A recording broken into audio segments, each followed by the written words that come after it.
अभिषेक ये व्यवस्था बनाना ही तो सरकार की जिम्मेदारी है। हिंदू धर्म के जहां जुलूस निकले, जहां पे आप लोगों से परमिशन ली गई हो प्रशासन के अधिकारियों से, वहां व्यवस्था बनाना, और खास तौर पर जैसे लोग बताते हैं कि ये भाई सेंसिटिव जोन है, सेंसिटिव जोन में अतिरिक्त सतर्कता बरतना, यही तो प्रशासन का काम है। इसमें विफलता मानेंगे? बिहार में इतने सारे जिले हैं, अधिकांश जिलों में सिर्फ 2 शहरों को और छोड़ दिया जाए तो हर जगह शांतिपूर्ण तरीके से ये सारी चीजें हो। लेकिन 2 जगह से जो दृश्य निकलकर सामने आए, दुर्भाग्यपूर्ण रहा सब कुछ।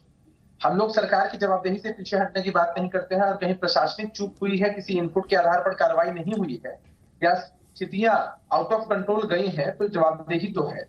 और जवाबदेही में कहाँ चूक हुई है, हम लोग इसका भी विश्लेषण करते हैं, उसके हिसाब से भी कार्रवाई होती है। हमारी पार्टी, हमारे नेता का ऐसा मानना है कि जो भी लोग कानून को तोड़ते हैं उनकी कोई जाति नहीं होती, कोई मजहब नहीं होता। भाजपा के लोग जब बोलना शुरू करते हैं तो आपको दिखेगा कि किसी खास मजहब के खिलाफ उनके मन के अंदर कितना द्वेष है। हम गंगा जमुनी तहजीब वाले देश में रहते हैं, जहां हिंदू मुस्लिम सिख ईसाई मिलकर रहेंगे भाई भाई, और सर्वधर्म समभाव के भाव के साथ हम लोग जीते हैं। अब दृश्य हमारे सामने है, देश के बहुत सारे कोनों से आए हैं। अभी कुछ समय पहले हम लोगों ने बंगाल में ये दृश्य देखे, अन्य प्रदेशों में भी इस तरह की चीजें सामने आई है, जो कि लोकतंत्र के लिए, समाज के लिए कहीं से भी उचित नहीं है। ऐसी चीजों पर कार्रवाई तो होनी ही चाहिए। लेकिन आप देखिए कि हमारे पास बिहार में भाजपा के रूप में एक ऐसा नकारात्मक विपक्ष है जो लगातार ऐसे मुद्दों को भी राजनीति का मुद्दा बना रहा है, भावनाओं को भड़काने की कोशिश कर रहा है। अरे आप ही जरा बताइए ना कि कोई अगर कानून को तोड़ता है तो फिर वो हिंदू क्या, मुसलमान क्या, सिख क्या, ईसाई क्या, उसने कानून को तोड़ दिया तो वो अपराधी है। ना उसकी कोई जाति है, ना कोई इसका धर्म है, ना कोई इसका मजहब है। वो कानून की नजर में हर कोई बराबर है और कार्रवाई होनी ही चाहिए। लगातार प्रशासनिक महकमे की तरफ से कार्रवाई सुनिश्चित की जा रही, कई गिरफ्तारियां भी हुई हैं। आने वाले समय में आपने देखा है कि सासाराम में स्थिति सामान्य हो चुकी है, और ताज्जुब तो तब होता है जब भाजपा के यहाँ के प्रदेश अध्यक्ष या भाजपा के और वरिष्ठ नेता साफगोई के साथ झूठ बोलते हैं कि 144 धारा लगी हुई थी वहां पर। आप वहां के डीएम से बात करिए ना साहब, आप इतने बड़े चैनल हैं, आप वहां के डीएम से एसपी से बात करिए, वो आपको बताएंगे कि सासाराम में जो इनका कार्यक्रम रद्द हुआ है, वहां पर अभी तो आपने चलाया ना कितने बेहतर तरीके से, डीजीपी का बयान हो या फिर मुख्य सचिव जी का बयान हो, साफ तौर पर बताया गया है कि 2 एसपी, 4 डीएसपी, 4 से ज्यादा डीएसपी, 1600 अतिरिक्त पुलिस बल की तैनाती की गई थी इनके कार्यक्रम के लिए। लेकिन ये लोग जान चुके थे कि सासाराम में इनका कार्यक्रम, लेकिन अभिषेक साहब, मेरा कंसर्न अभी चर्चा का ये नहीं है कि किसकी रैली रद्द हुई, किसकी रैली हो जानी चाहिए थी और उस रैली से बिहार में परिवर्तन आ जाता, ये मेरे चर्चा का विषय नहीं। नहीं, मेरे चर्चा का विषय, वो आप लोग पॉलिटिकली निपटते रहिए एक दूसरे से, आधा झूठ आधा सच। मेरा कंसर्न इस बात को लेकर है कि वहां पर हालात नहीं बिगड़े का, वहां पे हालात बिगड़े, बिहार शरीफ में हालात बिगड़े, और दूसरे दिन जाकर रामनवमी के 3 दिन बीत गए, तब जाकर एक व्यक्ति को गोली लगी और उसकी अस्पताल में जाकर मौत हो गई। तो ये आप इंस्टेंट तो कह सकते हैं कि नहीं हम नहीं पहुंच पाए, प्रशासनिक लोग नहीं पहुंच पाए, हम इस चूक को देख लेंगे, लेकिन 2 दिन बाद अगर हिंसा नहीं कंट्रोल कर पा रहे तो पूछा नहीं जाएगा क्या? नहीं, मैंने साफ तौर पर क्या कहा कि 38 जिले थे, सिर्फ 2 जिलों से ऐसी खबरें आई। 36 जगह हम पॉजिटिव हैं, वो सरकार की उपलब्धि है, ठीक बात, लेकिन 2 जगहों पर अगर इस तरह की घटनाएं घटी हैं तो जवाबदेही तो हमारी ही बनती है, सरकार में बैठे लोगों की बनती है, प्रशासन में बैठे लोगों की बनती है। हम इस चीज को जस्टिफाई करने नहीं बैठे हैं राम कि भाई कहीं चूक हो गई है तो प्रशासन की चाल चौबंदी थी। अगर कहीं घटना घटी है, और समझने की चीज है, आपसी रंजिश होती है, लोग साजिश रचते हैं, इस तरह की घटनाओं को अंजाम देते हैं, पुलिस प्रशासन की जवाबदेही बनती है कि ऐसी घटनाओं को होने से रोका जाए। फेलियर हुआ है तो दोषियों पर कार्रवाई करना एक पक्ष है, और दूसरा पक्ष ये भी है कि हमारे सिस्टम के अंदर कहां लूपहोल्स हैं, कहां हमें इनपुट नहीं मिल पाया, कहां पुलिस के द्वारा त्वरित कार्रवाई नहीं हुई। इन सारी चीजों का हर मसले पर अनुसंधान हो, और उन अधिकारियों की भी जवाबदेही हम तय करते हैं जिनके माध्यम से चूक होती है। ये नीतीश कुमार जी का बिहार है, और नीतीश कुमार जी के बिहार में अधिकारी तक छूटते नहीं है, उन पर भी कार्रवाई होती है। हमारी आपत्ति वहीं पर है शर्मा जी, जहां जिस तरह से विपक्ष के लोग राजनीतिक गिद्धों की तरह लाशों पर राजनीति करने उतर जाते हैं।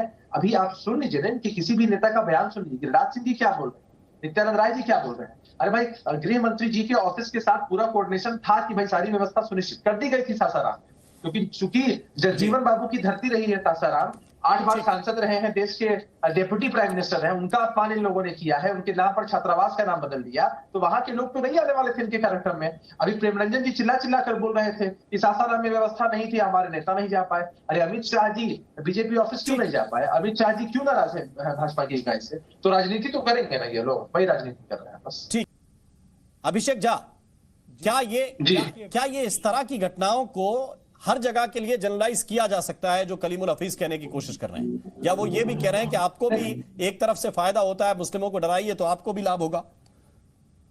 मैंने उनकी बातों से मैं इत्तेफाक नहीं रखता हूं। मैं समझ सकता हूं कि उनकी पार्टी का एजेंडा है, उनकी मजबूरी है, इसलिए वो इस तरह की बातें कहते हैं जिससे वो हर किसी को क्रिटिसाइज कर सके। अरे भाई, किसको ये अधिकार है कि ये सर्टिफिकेट बांटे कि इस मजहब के लोग निर्दोष हैं और इस मजहब के लोग ही ईमानदार हैं, इनके साथ जाती हुई है? तस्वीरें कई बार हम सबों के सामने आती हैं कि किस मजहब के लोग पत्थर फेंकते हैं, आगजनी करते हैं। मैंने शुरुआत में ही आपको कहा था, अपराधी की कोई जाति और मजहब नहीं होती है, और राजनीति में कुछ लोग होते हैं जो इसको पॉलिटिसाइज करते हैं, मजहब को जोड़कर देखते हैं और खास करके किसी मजहब को डिफेंड करने की कोशिश या प्रोवोक करने की कोशिश करते हैं ताकि लाभ हो सके। अरे भाई, किसकी जान गई और किसने गोली चलाई, जब प्रशासन अनुसंधान करके बताएगा तो हो सकता है कि किसी हिंदू की गोली से किसी मुसलमान की जान चली गई, प्रशासन भी शामिल हो, किसी मुसलमान की गोली से किसी हिंदू प्रशासन तो खुद प्रशासन की मौजूदगी में सारा गलत काम हो रहा है। प्रशासन की मौजूदगी में सारा गलत काम हो रहा है। प्रशासन अगर रोक लेता तो गलत काम ही नहीं होता। अब आप टीवी पे आके तर्क दे सकते हैं। तो आप अगर राजनीतिक मुद्दा बनाएंगे, खास तौर से जोड़ेंगे, ये कहीं उचित नहीं है। देश की जनता को ये कतई अच्छा नहीं लगता है। दोषी कोई भी होता है, मौजूदगी में गलत काम हो रहा है, सीसीटीवी फुटेज मौजूद है, तमाम रिपोर्ट मौजूद है, वीडियोस मौजूद है। अगर आप उसको नहीं मानेंगे तो ये आपकी प्रॉब्लम है। किसने दिया है कलीमुल साहब, आपको ये अधिकार किसने दिया है कि आप इसको मजहब से जोड़कर ही देखें? आप जो एक्सप्लेनेशन दे रहे थे, मुझे लगता है कि देश के लोगों को शायद उस पर हंसी आएगी। एक्सप्लेनेशन नहीं होता है। क्या हो रहा है? रामनवमी का जुलूस मजहब का जान इंसान की जाती है, जान इंसान की जाती है। प्रशासनिक लापरवाही है अगर कहीं भी, तो सरकार अपनी जवाबदेही से पीछे नहीं हटेगी, प्रशासन के लोगों पर भी कार्रवाई होगी। लेकिन इस बात को समझिए कि जान इंसान की जाती है, न वो हिंदू है न मुसलमान, वो सबसे पहले इंसान है। उसके साथ अगर जाति की है, किसी भी जाति धर्म के लोगों ने, हम सबको मिलकर कंडेम करना होता है। अरे मैं तो आपकी नेता के बयान को सुनता हूँ। अरे साहब, आप वादा करिए कि जिन लोगों के मकान लुटे हैं, नहीं आप टीवी पे ये वादा करिए कि जिन लोगों के मकान चले हैं, जिन लोगों के नुकसान हुए, क्या उनकी भरपाई करेंगे? आप वादा करिए। और जो दंगाई है उनके खिलाफ, जिनके फोटो मौजूद है, उनके खिलाफ आप कार्रवाई करेंगे? क्या कर सकते हैं? आप लोग आज तक कहीं सत्ता में रहे नहीं।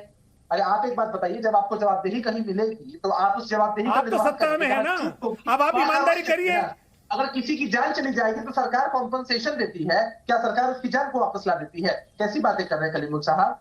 कलीमुल साहब, इस बात को समझिए कि ऐसे मुद्दे काफी सेंसिटिव हैं। और क्यों कंपनसेशन नहीं देते हैं आप? जिसका घर जल जाता है उसको मुआवजा नहीं देते, जिसकी दुकान लुट जाती है उसको मुआवजा नहीं देते, और जिसकी जान चली जाती है क्या उसके खिलाफ आप उसको इंसाफ नहीं दिलाते? अगर आप इंसाफ कुछ दिलाएंगे नहीं, आप इंसाफ दिलाएंगे नहीं और उसके बाद टीवी में बैठ के आप ज्ञान बांटेंगे, उससे फायदा क्या हो? चला जाता है तो क्या हो जाएगा? कलीमुल साहब, इस पूरे मुद्दे को कहीं से भी धर्म आप उसे इंसाफ दिलाएंगे।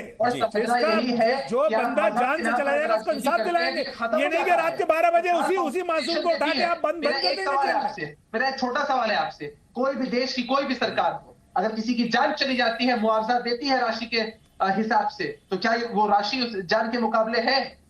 जिसका बेटा जाता है, जिसके पिता चले जाते हैं, जिसका भाई चला जाता है, वो मुआवजा नहीं, वो मुआवजा सिर्फ उनकी एक छोटी भरपाई के रूप में होता है कि सेंटिमेंटल रूप से वो अपने आप को थोड़ा मजबूत महसूस कर सके।